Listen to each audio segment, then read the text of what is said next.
नमस्कार मित्रांनो, स्वागत आहे तुम्हा सर्वांचंच आपल्या आजच्या या व्हिडिओमध्ये। आणि आपला आजचा हा व्हिडिओ खूपच जास्त इंटरेस्टिंग असणार आहे, कारण आजच्या व्हिडिओमध्ये आपण जाणून घेणार आहोत घरोघरी मातीच्या चुली या मालिकेच्या पुढील काही येणाऱ्या भागांचे लेटेस्ट त्याचबरोबर इंटरेस्टिंग अपडेट। तर जाणून घेऊया मित्रांनो थोडक्यात काय पाहणार आहोत आपण आजच्या या व्हिडिओमध्ये। तर सर्वात प्रथम आपण हे पाहतो की आता जानकीने ऐश्वर्याबाबत जो काही व्हिडिओ बनवलाय त्या व्हिडिओच्या मदतीने कसं ती सयाजीरावांना ब्लॅकमेल करणार, त्यांच्याकडून ऋषिकेशचं कड़ं मिळवणार, त्यानंतर ती कसं घराचे कागदपत्र मिळवणार आणि मग घराचा लिलाव होण्यापासून वाचवणार, हे सगळं पाहण्यासाठी आपला हा व्हिडिओ शेवटपर्यंत नक्की पहा, म्हणजे तुम्हाला अगदी व्यवस्थित समजेल सगळं नेमकं कसं घडलं आणि काय घडलं। तर मित्रांनो, व्हिडिओ पाहण्या अगोदर व्हिडिओला लाईक नक्की करा, चॅनलला सबस्क्राईब करून बेल आयकॉन प्रेस करायला विसरू नका, कारण तुमच्या एका लाईकमुळे आम्हाला पुढे काम करण्यासाठी मोटिवेशन मिळतं। त्याचबरोबर चॅनलला सबस्क्राईब केल्यानंतर तुम्हाला पटापट सगळ्या व्हिडिओंचे नोटिफिकेशन मिळत राहतात। चला तर मग मित्रांनो सुरुवात करूया आजच्या व्हिडिओला। तर आता सयाजीरावांना ब्लॅकमेल करून आता जानकीने त्यांच्याकडून ऋषिकेशचं कड़ं मिळवलेलं असतं। आता त्या कड्याच्या आतल्या बाजूला जो पासवर्ड असतो तो तिला सापडतो आणि मग ती त्या पासवर्डच्या मदतीने तो ड्रॉवर उघडते आणि त्या ड्रॉवरमध्ये तिला ते कागदपत्र सापडतात, ज्यामध्ये स्पष्ट लिहिलेलं असतं की घर आणि सुमित्रा एंटरप्राइजेस दोन्हीसुद्धा ऋषिकेशच्या नावावरती आहे। हे सापडल्यानंतर जानकीला खूप बरं वाटतं, आनंद होतो, ती देवाचे आभार मानते आणि ताबडतोब तिकडनं घराच्या दिशेने जायला लागते। आता जानकी ही वाऱ्याच्या वेगाने पटापट चाललेली असते, तर दुसरीकडे आता घराचा लिलाव होण्याची वेळ असते, पण ऋषिकेश त्या ठिकाणी आलेला असतो आणि ऋषिकेशने त्या ठिकाणी येऊन आता त्या सावकाराला मारायला सुरुवात केलेली असते, कारण त्या सावकाराने त्याच्या आईला धक्का दिलेला असतो। मग त्या ठिकाणी पोलीस येऊन ते भांडण थांबवतात आणि सांगतात की या घराचा लिलाव तर होणारच, कारण हे ठरलं होतं, हे लीगल डॉक्युमेंट आहेत। त्याच्यानंतर पोलीस पुढे असंही सांगतात की जर कोणी मध्ये आडकाठी करण्याचा प्रयत्न केला तर मात्र आम्हाला त्याला अटक करावी लागेल। त्यामुळे आता ऋषिकेशचे हात बांधले जातात आणि तो काहीच करू शकत नसतो। मग लिलावाला सुरुवात होते। पहिली व्यक्ती 6 कोटी बोली लावते, दुसरी व्यक्ती 7 कोटी बोली लावते, तिसरी व्यक्ती 7.5 कोटी, तर चौथी व्यक्ती तब्बल 10 लाख बोली लावते। आता 10,01,00,000, 10,02,00,000, आता 10,02,00,000च्या पुढे सावकार 10,03,00,000 बोलणार असतोच। इतक्यात त्या ठिकाणी जानकी पोहोचते आणि थांबा असं जोरात म्हणते। त्याबरोबर सगळेच जण थांबतात आणि जानकीकडे बघायला लागतात। तर जानकी आता पटकन पुढे येते। नानांच्या जीवात मात्र आता जानकीला बघून जीव आलेला असतो, तर जानकी ही पुढे जाऊन आता लिलाव थांबवणार असते। ती पुढे येत म्हणत असते की हे घर आमचं आहे, हा बंगला आमचा आहे, त्यामुळे ह्या बंगल्याचा लिलाव होऊ शकत नाही, थांबवा हे सगळं ताबडतोब, इथे काही लिलाव वगैरे होणार नाही। त्याबरोबर आता लगेचच ऋषिकेश हा जानकीच्या जवळ येतो, तो तिचा हात पकडतो आणि तिला म्हणत असतो, जानकी तू काय बोलतेस, तुला कळतंय का? सारंगने आपला बंगला गहाण ठेवला होता, तो पैसे फेडू शकला नाही, म्हणून आज बंगल्याचा लिलाव होतोय आपल्या, आणि तू काही बोलू नकोस। हे बघ पोलीस आहेत इथे, पोलिसांनी लीगल डॉक्युमेंट बघून लिलाव होणार हे सांगितलेलं आहे आणि आपण कायद्याच्या आणि कामाच्या मध्ये आडकाठी करू शकत नाही। त्यावर जानकी सांगत असते, काय म्हणालात तुम्ही? Legal document? सारंग भाऊजींच्या नावावर हे घर आहे, हा बंगला त्यांच्या नावावर आहे, थांबा आता 1 मिनिट। आणि मग जानकी पुढे येत सगळ्यांना सांगते, हा बंगला सारंग भाऊजींच्या नावावर नाही, तर माझा नवरा ऋषिकेश रणदिवे यांच्या नावावरती आहे, आणि सुमित्रा एंटरप्राइजेस ही आमची कंपनी ही सुद्धा माझ्याच नवऱ्याच्या नावावरती आहे, आणि हे त्याचे लीगल डॉक्युमेंट। साहेब तुम्ही हे कागदपत्र चेक करा, त्याच्यानंतरच तुम्ही जो काय निर्णय असेल तो द्या। त्याबरोबर पोलीस ते कागदपत्र जानकीच्या हातातून घेतात आणि मग उघडून चेक करतात, तर त्यामध्ये हा बंगला ऋषिकेशच्या नावावरती आहे हे लिहिलेलं असतं, अगदी प्रॉपर आणि करेक्ट लीगल डॉक्युमेंट असतात। तर आता मात्र सावकार हा अडकाठी करत असतो की नाही ते सगळं मला माहीत नाही, माझ्याकडे जे कागदपत्र आहेत मी त्याच्या हिशोबावरूनच बोलणार। त्याबरोबर पोलीस त्याला चांगली समज देत असतात, पण सावकार काही ऐकत नसतो, सावकार अडकाठी करतच असतो। मग पोलीस त्याला धमकावून सांगतात की काय रे, तुला अगोदर कागदपत्र तपासून घेता आले नाही का? तू कागदपत्र घेतलेस, कागद खरे आहेत की खोटे आहेत हे तपासण्याची गरज तुला वाटली नाही की उगाच आपले पैसे आहेत देऊन टाकायचे म्हणून देऊन टाकलेस? आता जर इकडनं गुपचूप गेला नाहीस ना तर खरोखर तुला अटक करून जेलमध्ये टाकून घेऊन जावं लागेल। आता मात्र सावकार घाबरतो आणि तिकडनं पळ काढतो। त्याबरोबर आता पोलीससुद्धा तिकडनं जात असतात। इतक्यात त्या ठिकाणी सौमित्रा आपली गाडी घेऊन येतो। सौमित्रा आल्याबरोबर तो पोलिसांना म्हणतो, बरं झालं साहेब तुम्ही इथेच सापडलात, प्लीज थांबा, मला सगळ्यांनाच काहीतरी सांगायचं आहे। आणि मग सौमित्र हा गाडीच्या बाहेर शहाणे वकिलांना सुद्धा यायला सांगतो. आता शहाणे वकिलांना बघून ऐश्वर्या घाबरते, तर सौमित्र शहाणे वकिलांना सांगतो, शहाणे वकील तुम्ही जे जे मला सांगितलं ते सगळे इथे उपस्थित असलेल्या प्रत्येक व्यक्तीला कळलं पाहिजे. सगळ्यांना सांगा तुमच्या जीवाला काही धोका नाही आहे, मी तुम्हाला शब्द दिलाय. त्यानंतर आता शहाणे वकील सगळं खरं सांगायला सुरुवात करतात की मला ऐश्वर्याच्या वडिलांनी म्हणजेच सयाजीरावांनी धमकावलं होतं की मी ऋषिकेश दादासाहेब आणि जानकी वहिनीसाहेबांच्या नावावर जी सगळी प्रॉपर्टी आहे ती सारंगदादा आणि ऐश्वर्या वहिनीसाहेबांच्या नावावरती फिरवायची, नाहीतर ते मला जिवंत सोडणार नाही. आता हे ऐकल्यानंतर लगेचच पोलीस हे बीके पाटलांना अटक करणार असं म्हणत असतात. त्याबरोबर बीके पाटील पोलिसांच्या समोर हात जोडतात आणि असं करू नका साहेब, माझं खूप नाव आहे या गावात, हे बघा मी हात जोडतो, माफी मागतो, माझी चूक मी कबूल करतो, पण मला अटक करू नका, अहो माझ्या अब्रूचं बेअब्रू होईल प्लीज असं म्हणत असतात. पण आता मात्र पोलीस बीके पाटलांचं काहीच ऐकून घेत नसतात. बीके पाटलांना ते सांगत असतात की आज तुमच्यामुळे ज्या घराचा लिलाव व्हायची गरजच नाही त्या घराचा लिलाव झाला असता, तुमच्यामुळे एवढी लोक बेघर झाली असती आणि त्याची शिक्षा तुम्हाला मिळायलाच हवी. तुम्ही एका व्यक्तीला फसवलं आहे आणि त्याहून महत्त्वाचं तुम्ही कायद्याच्या आणि कोर्टाच्या कामात फसवणूक केली आहे, तुम्ही मृत्यूपत्रात बदल घडवून आणलेत. त्याबरोबर आता नानासुद्धा पोलिसांना हातवारे करून इशारे करून थांबवतात आणि स्वतःच्या दिशेने पोलिसांचं लक्ष वेधून घेतात. त्यानंतर ते सांगायला लागतात की मला जानकीने ढकललं नव्हतं, तर मला ऐश्वर्याने ढकललं होतं आणि तिनेच मला इथे बेड रिटर्न करून ठेवलेलं आहे.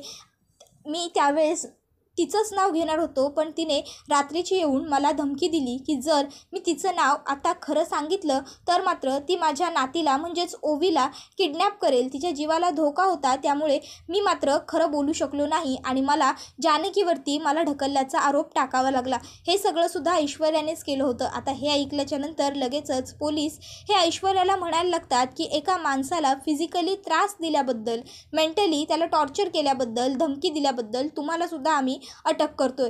त्याबरोबर लगेचच ऐश्वर्या म्हणते असं कसं अटक करताय म्हणताय, पुरावे आहेत का काही? पुरावे नाही, काही नाही आणि उगाचच्या उगाच अटक करताय.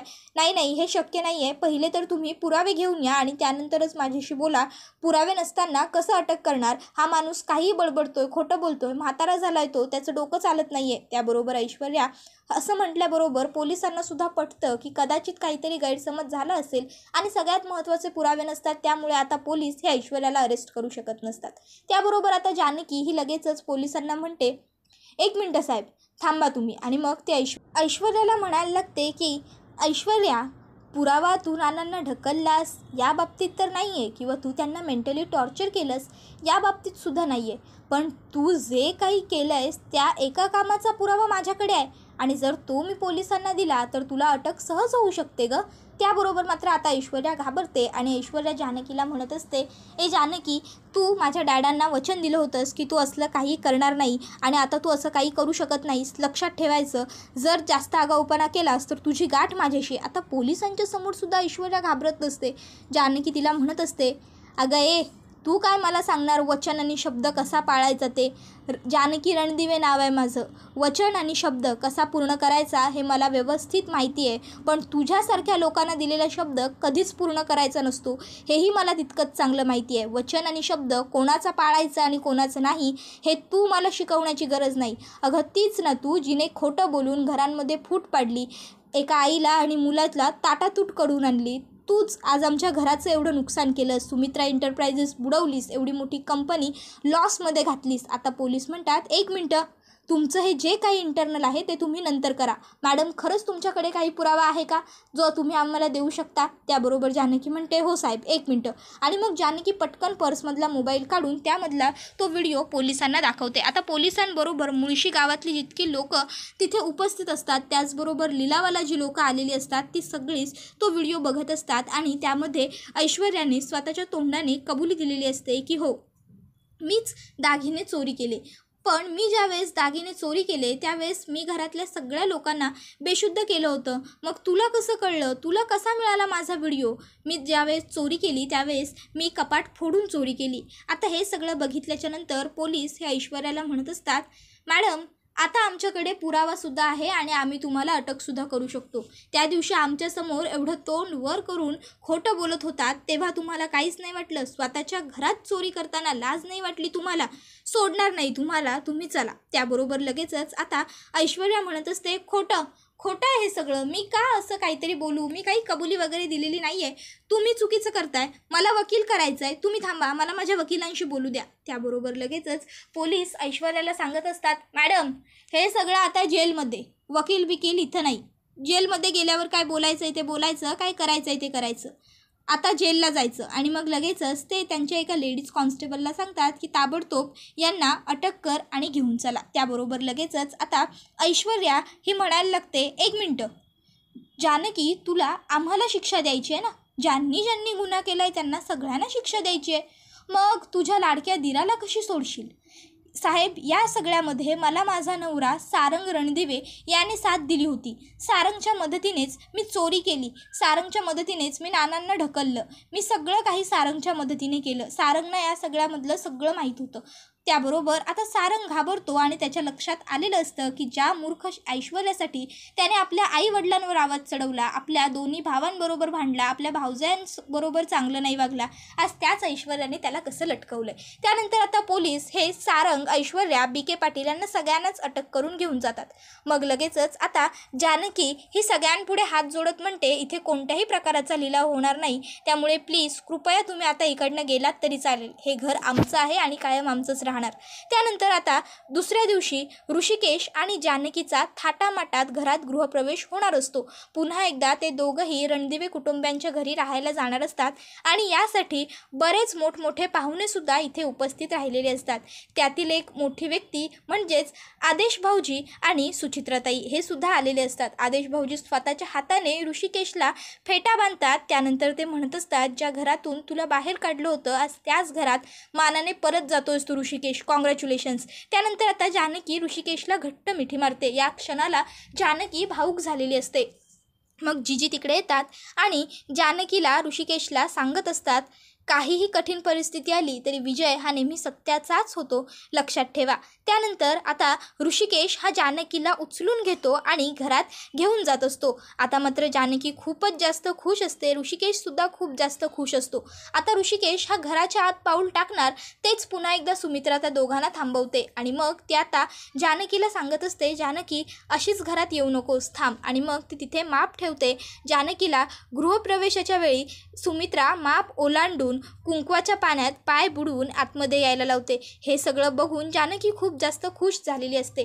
त्याच्यानंतर सुमित्रा ही जानकीला सोफ्यावरती बसायला लावते. आता ती ऋषिकेशला सुद्धा बसायला लावते. मग ऋषिकेश आणि जानकी दोघं सुद्धा सोफ्यावरती बसतात आणि मग अवंतिका, सुमित्रा, जीजी त्याचबरोबर गौरी चौघीजणी मिळून ऋषिकेश आणि जानकीला ओवाळतात, त्यांची आरती करतात. आता हे सगळं होत असताना सुद्धा जानकी ही खूप जास्त भावूक झालेली असते. ज्या घरातून तिला ज्या आईंनी घराबाहेर काढलं होतं, तुला मला आई म्हणायची लायकी नाही, तुला या घरात राहण्याची लायकी नाही, ज्या बाईने म्हटलं होतं, आज तिनेच तिला पुन्हा एकदा त्याच सन्मानाने, त्याच कौतुकाने आणि मानाने घरात पुन्हा घेतलं. या गोष्टीचा तिला अभिमान असतो, तिला आनंद झालेला असतो प्रचंड.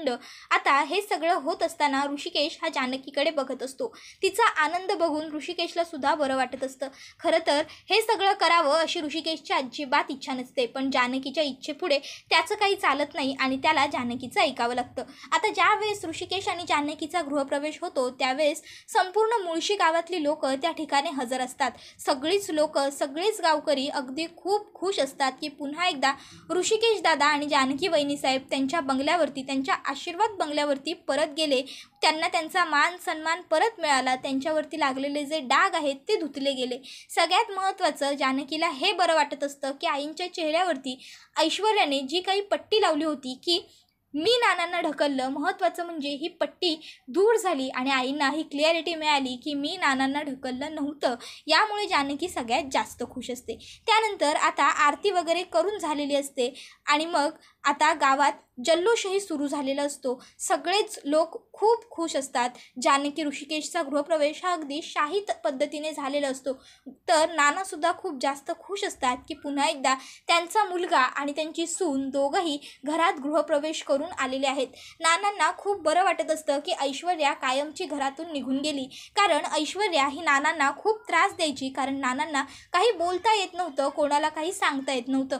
तर आता इकडे अवंतिका आणि सौमित्र दोघंसुद्धा खूप जास्त खुश असतात. अवंतिका ही सौमित्रकडे जाते आणि सौमित्रला म्हणत असते, सौमी, मी म्हटलं होतं ना तुला, हे सगळं खूप लवकर होईल. आपले दादा आणि वहिनी लवकरात लवकर आपल्या घरी येतील आणि बघ माझे शब्द खरे झालेत. आता तरी तू खुश आहेस ना सौमी? आता तर तुझी फॅमिली कंप्लीट झाली, आपली फॅमिली कंप्लीट झाली.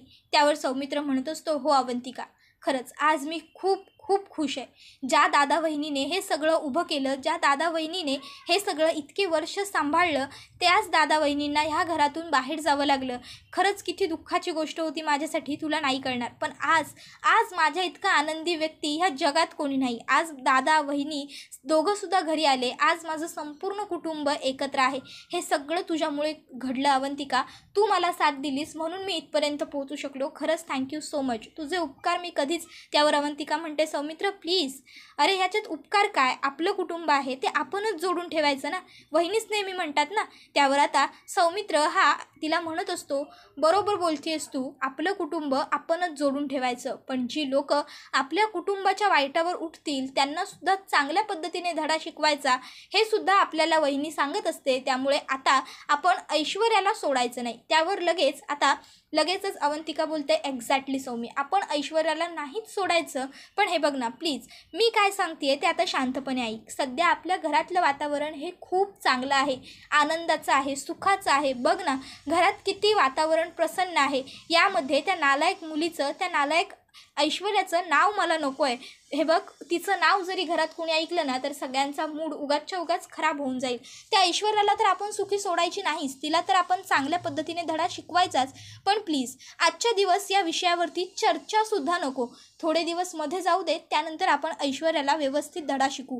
आपल्याकडे तिच्या विरोधात सगळे पुरावे आहेत, त्यामुळे ती आता सुखी सुटू शकणार नाही, हे तर आपल्याला व्यवस्थित माहीत आहे. पण या सगळ्यात तू एक गोष्ट विसरतोयस सौमी. त्यावर सौमित्र अवंतिकाकडे बघतो तर अवंतिका सांगत असते, सारंग भाऊजींना सुद्धा पोलिसांनी अटक केली आहे. आपण ऐश्वर्याला अटकवायला जाऊ पण त्यात सारंग भाऊजीसुद्धा अटकतील. त्यावर सौमित्र तिला सांगतो, त्याची काळजी तू करू नकोस, पुढे काय करायचं ते मी बघून घेईन. त्यानंतर आता लगेचच सौमित्र हा ऋषिकेशकडे येतो आणि ऋषिकेश हा अजूनही पूर्णपणे खुश नाही आहे हे त्याच्या लक्षात आलेलं असतं. मग आता तो ऋषिकेशला म्हणत असतो, दादा मला माहीत आहे अजूनही तुझ्या मनातल्या सगळ्या गोष्टी गेलेल्या नाही आहेत आणि मला ही गोष्ट मान्यसुद्धा आहे. अरे घडल्याच इतक्या गोष्टी होत्या की एवढ्या सहजासहजी सगळं विसरणं शक्य नाही आहे. पण मला पूर्ण खात्री आहे आपल्या सगळ्या कुटुंबाबरोबर राहून सगळ्यांच्या साथीने तू हे सगळं लवकरात लवकर विसरशील. आईकडून जी चुकी झाली त्याबद्दल मी खरंच तुझी माफी मागतो, मी हात जोडतो. त्यावर ऋषिकेश सौमित्रचे हात पकडतो आणि त्याला जवळ करतो. त्याबरोबर सौमित्र खूप खुश होतो की फायनली आपल्या भावाने आपल्याला भाव म्हणून जवळ केलं आणि मग तो आनंदाने ऋषिकेशला मिठी मारून उभा असतो. आता हे सगळं ज्यावेळेस अवंतिका बघते त्यावेळेस ती सुद्धा खूप खुश होते की फायनली दोन भाव एकत्र आले आहेत. मग लगेचच अवंतिका जानकीकडे जाते आणि तिला म्हणत असते, वहिनी तुम्ही धीर सोडला नाहीत ना, म्हणून आज हे सगळं शक्य झालं. तुमच्यामुळे आज आपलं पूर्ण कुटुंब एकत्र आलं. त्यावर जानकी तिला म्हणते, फक्त माझ्यामुळे नाही, आपल्यामुळे हे सगळं शक्य झालं.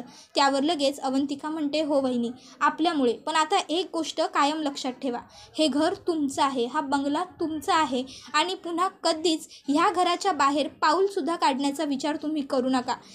अवंतिकासुद्धा जानकीला घट्ट मिठी मारते आणि सगळेजण अगदी आनंदात राहत असतात. त्याबरोबर हा एपिसोड तर इथेच संपतो. व्हिडिओ आवडला तर व्हिडिओला लाईक नक्की करा, चॅनलला सबस्क्राईब करून बेल आयकॉन प्रेस करायला विसरू नका.